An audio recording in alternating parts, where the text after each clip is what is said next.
Hello viewers, welcome to day 31 of my PvZ2 series, where I play Piñata Party every day so you can beat every level. As the month of January quickly comes to a close, I'm starting to wonder, is Piñata Party an annually looping thing, or is it a monthly thing?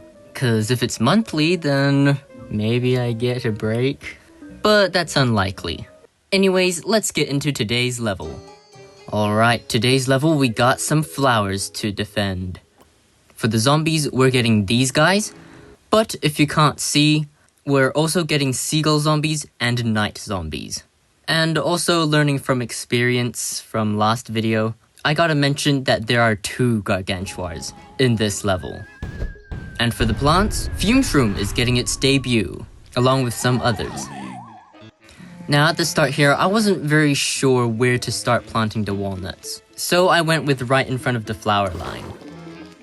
As we slowly start planting, it's important that we balance our offense and defense between the lanes, prioritizing lanes with zombies, and planning ahead for lanes without.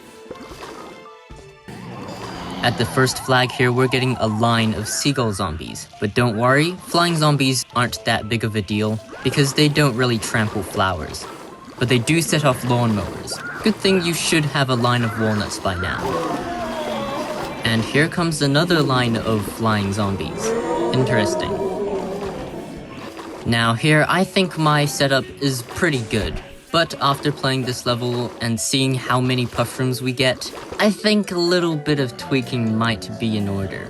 So I'm just gonna take this out into Procreate here, and I'll split this apart, get this in here, and get rid of that, and get rid of this side, and nudge that a little to there, center it a bit.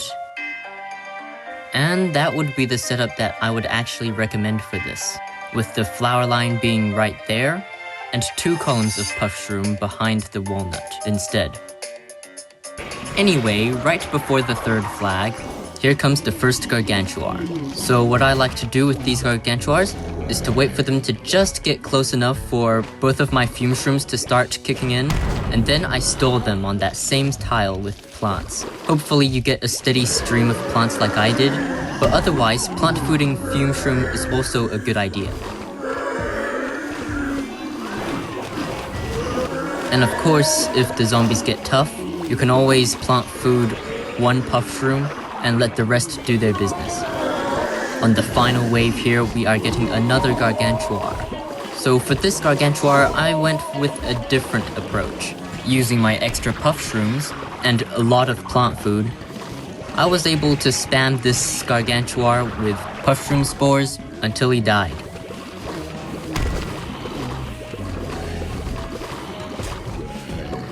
And that's about it. Thank you so much for watching. If I did miss something, please feel free to share your strategy to go against it, especially if your plants are much lower level than mine.